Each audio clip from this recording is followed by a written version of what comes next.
I just want to see you pose and move a little bit. Okay, I can see where it's tight right through here. So we're gonna have to get into that. We can see it opening up here, where it's letting that go.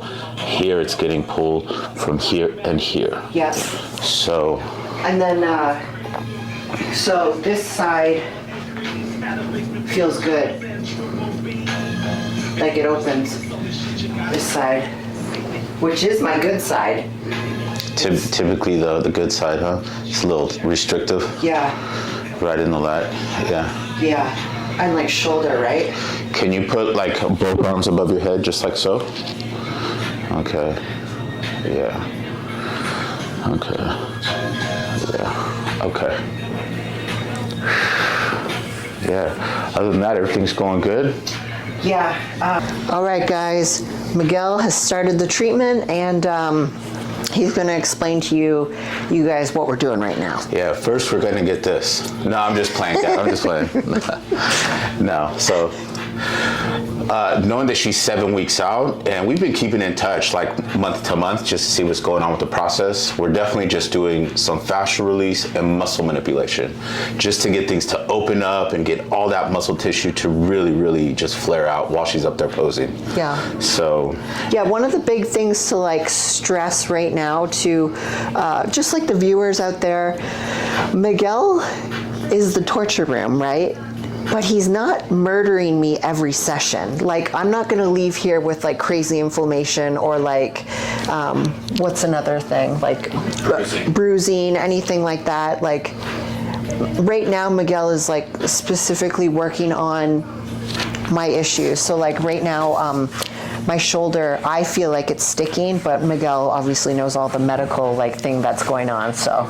Yeah, and it's just shoulder restriction. Once she told me what she was feeling, obviously there's no pain, it's just muscle restriction. You have to pose. How often do you pose? Like every day, right? Every day, At least yeah. you go to your mandatories to see what's up. So bodybuilders can feel their restrictions. So, and knowing she has a freaky X-frame, we want to keep these shoulders nice and open. You always have to take care of the anterior chain of the body as well as the posterior chain. So we just started off with the front, relaxing tissue from the upper pec fibers, which a lot of people don't realize attach over here underneath the delts. So it's a very long muscle that goes all the way through. So as you want to open up these shoulders, all this has to get relaxed all the way into the bicep. And then we're going to start getting into the rotator cuff muscles and then move on to the lats. Let's go, let's do this. Okay, right here we're doing some diaphragm work. I think working on the diaphragm and the stomach is very, very important with every category of athletes that compete in the NPC or IFBB. But when the diaphragm definitely gets stressed for sure, then you're really going to start feeling low back tension. When you start feeling low back tension, two things could happen: hip tension or shoulder tension.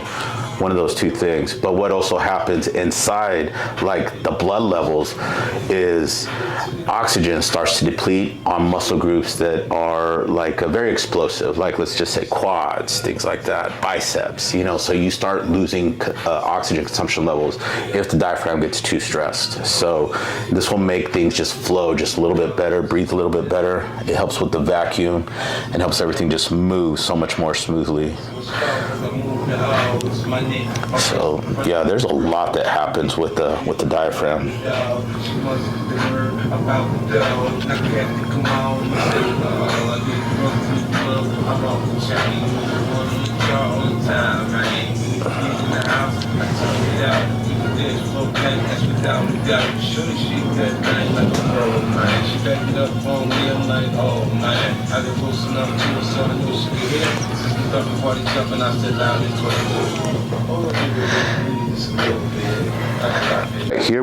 Right here we're doing some trigger point work on the rotator cuff muscle. This is the infraspinatus muscle.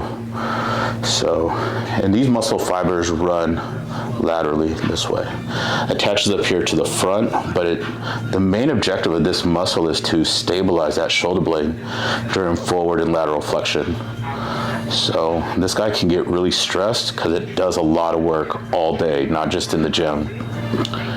But one thing we also notice is that shoulder blade is raised just a little bit. aside from this other one.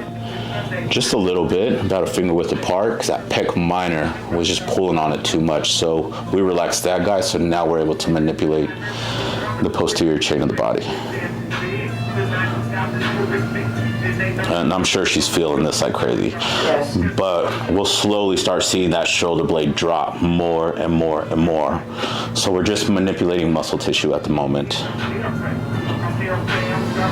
A lot of people always ask, what is it that I'm looking for? And I know I talked about this earlier a couple weeks ago about muscle vibration. And what I'm talking about when I mean that is the muscle starts responding back to me. It starts pushing to me saying, bro, we like to be here. And I'm like, yeah, you're not supposed to be here. And that's when you guys can actually see like the muscle just spasm a little bit. So.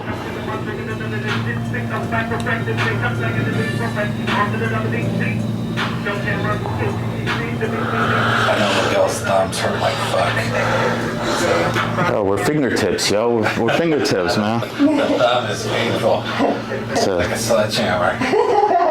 It's a gift and a curse. That's what it is. You look all relaxed right here. Just like, well, Yeah, I'm just chilling, yo. that thumb is just grinding. Yeah. All right, doing some trigger point therapy on the infra. We started cross fiber, and then we went with the fiber of it. And then we just started on that supraspinatus.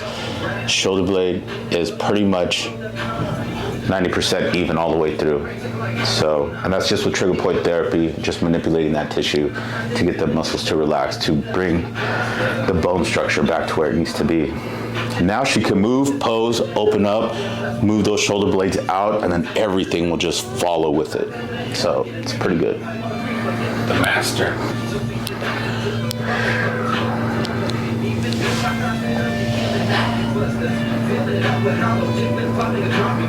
Yeah. Oh. Man, we're pinkies here. We're pinkies. I'm barely touching you.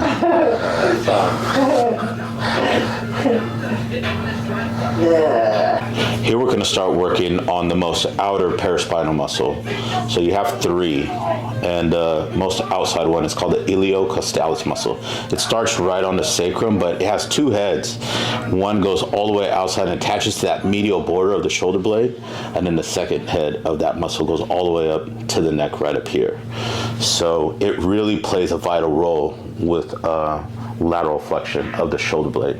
So, and it helps all the tissue from the lat, the belly of the lat, move outward. So when one part gets restricted, it's also going to affect another part. So it's better to cover all your bases to get the most you can out of all the tissue work.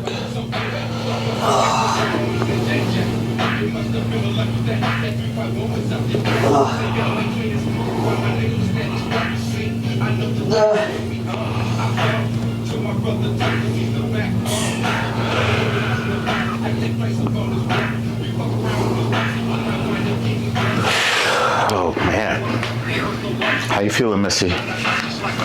Good. They all say they're good. In their head, they're killing me right now. My low back has been hurting from like fitness and stuff, so this is like good. Again, low back tension, just a little bit, starting to feel it. It's one reason why we hit that diaphragm. The diaphragm attaches to the low back.